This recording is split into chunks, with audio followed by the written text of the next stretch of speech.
Haikyu the dumpster battle नाम की movie theatres में रिलीज हो गई। जापान में ऑलरेडी 16 फरवरी को हो गई थी, अपने यहाँ आज रिलीज हुई है, जिसको देखकर दिल इतना खुश हो गया, ऑलमोस्ट रोने ही वाला था। क्यों? क्योंकि अब तक हाईक्यू एनिमे के 4 सीजन आ गए थे, जिसका लास्ट एपिसोड 19 दिसंबर 2020 को एयर हुआ था, जिसके ठीक बाद मैंने इसके एनिमे को डिस्कवर किया and I was so hooked. ये स्पोर्ट्स एनिमे दिल के इतना ज्यादा करीब आ गया कि मैं हर किसी को रेकमेंड करना चाहता था। एंड फाइनली 3.5 साल वेट करने के बाद स्टोरी में आगे क्या हुआ है उसको एनिमेटेड फॉर्म में देखने का मौका मिला। और जैसे ही मैं थिएटर के अंदर जाके बैठा हूँ, मूवी स्टार्ट हुई है। सबसे पहले हम लोग वापस से वही सीन रिविजिट करते हैं सीजन 1 का, जिसमें हिनाटा और केनमा पहली बार मिले थे, लेकिन इस बार वो पूरा सीन हम लोग केनमा के पॉइंट ऑफ व्यू से देख रहे हैं। जिस तरीके से उसको पूरा पकाया है, म्यूजिक, मेटाफोर के लिए एक कौवा और एक बिल्ली के ऊपर फोकस, इतना बड़ा नॉस्टैल्जिया का डोज आके हिट होता है ना कि मैं ओवरवेल्म्ड फील कर रहा हूँ अपने ही इमोशन से कि दिस इज एक्चुअली हैपनिंग। एक बहुत बड़ा एलिफेंट इन द रूम बैठा है जिसको थोड़ी देर में पोक करेंगे,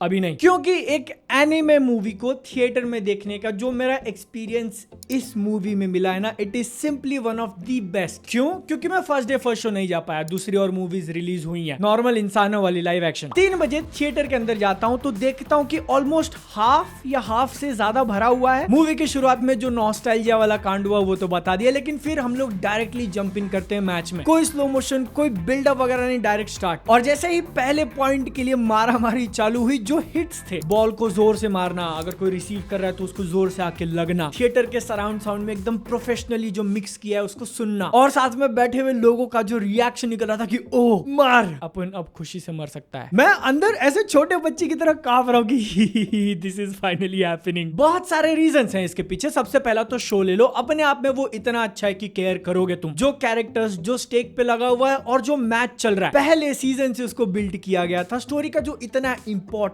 पॉइंट है वो हम लोग पार कर रहे हैं, क्योंकि as far as the matches go, team battles, उसमें यही सबसे ज्यादा इंपॉर्टेंट तुम कंसिडर करोगे, क्योंकि एक नहीं मल्टीपल प्लेयर्स की आपस में राइवलरी चल रही है, जिनको साथ में ट्रेन करते हुए, खाते हुए, हंसी मजाक करते हुए देखा है, और अब वो नेट के अपोजिट साइड खड़े हैं, डू और डाई सिचुएशन में, नो गोइंग बैक। इस पॉइंट ऑफ व्यू से मैंने मूवी बहुत ज्यादा एंजॉय करी, और इसीलिए अंदर का जो फैन है ना, वो पहले से तुमको बताना चाहता है कि जाके हाईक्यू देखो, अगर नहीं देखा है तो, और जब तक थिएटर्स में लगी है तब तक वो जाके भी एक्सपीरियंस कर लेना। इसके बाद अगर हम लोग मूवी को सिर्फ एज अ मूवी देखने जाएं तो इसके अंदर कुछ प्रॉब्लम्स थे। मैं इसको देख रहा हूँ, समझ रहा हूँ, और तभी मुझे रियलाइज होता है कि this is different from anime. जब तक हमने एपिसोड फॉर्म में देखा है, मूवी उससे काफी डिफरेंट है। बहुत बार कंप्लेन मारी जाती है, तुमने मुझसे भी कभी सुना होगा, कि एनीमे अलग अलग कैरेक्टर्स के फ्लैशबैक्स डाल देते हैं, 2 साइड कैरेक्टर्स के बीच में राइवलरी करा देंगे, और अगर कोई एक बड़ा मोमेंट आने वाला है तो उसके लिए ढेर सारा बिल्डअप दिया जाएगा। इसमें बिल्कुल नहीं। इनफैक्ट जो वॉलीबॉल का एक्शन अपने को दिखाया है वो ऐसा लगेगा कि रियल टाइम चल रहा है। अभी एक पॉइंट ले लिया, चलो फटाक से दूसरा पॉइंट, कोई कैरेक्टर अपने फ्लैशबैक में नहीं जाएगा, गेम के बीच में ही खड़े होकर 5 मिनट वो सोच नहीं रहा है कुछ, जो कि वैसे तो एक प्लस पॉइंट होना चाहिए था, लेकिन इस अप्रोच के कारण हम लोग सिर्फ कुछ ही कैरेक्टर्स के ऊपर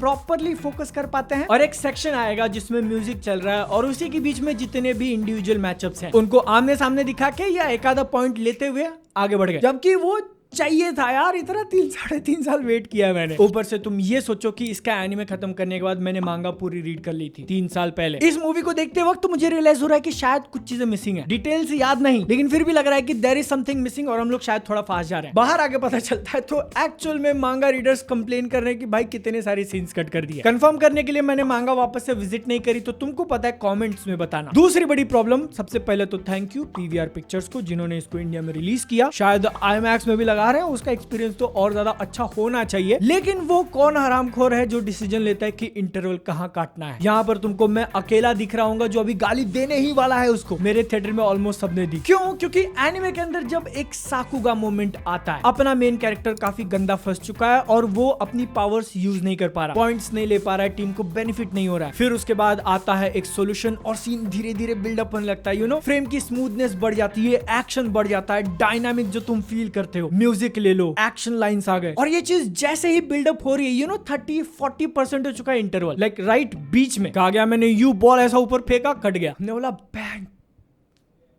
ये होता है थिएटर एक्सपीरियंस। आई विश कि ये इंटरवल एक थोड़े ठीक पॉइंट पे काटा होता या नहीं रखते तो भी चल जाता, क्योंकि सिर्फ 1.5 घंटे की पिक्चर है, उतना टाइम इंसान एक बार में बैठकर देख सकता है। लेकिन बिजनेस समझते हैं, पॉपकॉर्न बेचना भी इंपॉर्टेंट है, तो कोई बात नहीं। लेकिन धक धक ये सोच के हो रहा है कि जब इसके अंदर सीन्स काटे गए तो अगली मूवी जो आएगी अनाउंसमेंट के हिसाब से वो फाइनल कंक्लूजन होगा हाईक्यू का, उसमें बची हुई स्टोरी कैसे करोगे। तीसरा कंप्लेन भी ऐड कर ही देता हूँ, अब इतना ज्यादा बोल रहा हूँ तो। पिक्चर को देखते वक्त बहुत सारे रोलर कोस्टर वाले इमोशंस फील हुए, तालियां बजाई, जोर से चिल्लाए, टेंशन में थे। लेकिन जब ये खत्म होती है ना तो ऐसा फील हुआ कि कुछ तो मिसिंग है और चाहिए था। एकदम वो पीक सेटिस्फैक्शन वाला जो लेवल होता है ना कि देखकर मन तृप्त हो जाए। थिएटर से बाहर निकलो तो जिंदगी के सारे कंप्लेन मिट चुके हैं। नहीं, लेकिन अब पॉजिटिव्स पे आ जाते हैं, क्योंकि वो बहुत सारे हैं। ओवरऑल मुझे मूवी बहुत पसंद आई है, जिसके पीछे इसका एनिमेशन एक बहुत ही बड़ा रीजन है, क्योंकि उन्होंने एक मूवी बनाई है, ज्यादा बजट ज्यादा टाइम, ऐसा उम्मीद करते हैं। तो इसके अंदर दिखाए हुए frames,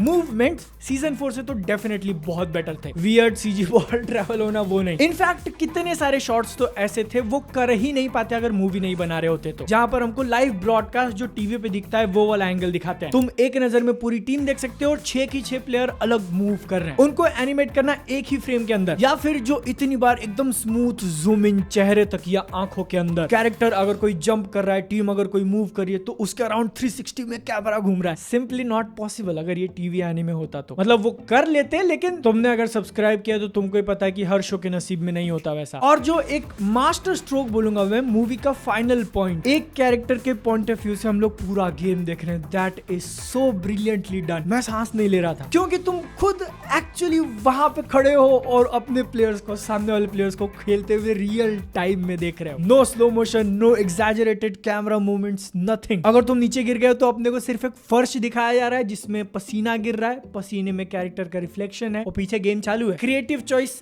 S tier, execution S tier. मैंने जो बोला कि वो सारे कैरेक्टर्स के ऊपर फोकस नहीं कर पाए जो टीवी एनीमे में हो जाता। 1-2 एपिसोड उनको भी मिल जाते, लेकिन नहीं मिले। और जिन कैरेक्टर्स के ऊपर हम लोग फोकस करते हैं उनकी राइवलरी देखने में बहुत मजा आता है। और क्योंकि ये एक एनीमे तो फ्लैशबैक होगा, उसको भी काफी टेस्टफुली किया है, बहुत ज्यादा लंबा नहीं। आई फेल्ट लाइक कि वो चीजों को शायद रिपीट करें, लेकिन मैंने मांगा रीड किया हो तो मे भी वो एक्सपीरियंस हिट हो रहा हो। और मैच खत्म होने के बाद दादाजी जो टीवी में से हाथ मिला रहे थे, आई फेल्ट यू। तुम भी जाके फील करो in theatres near you. Subscribe.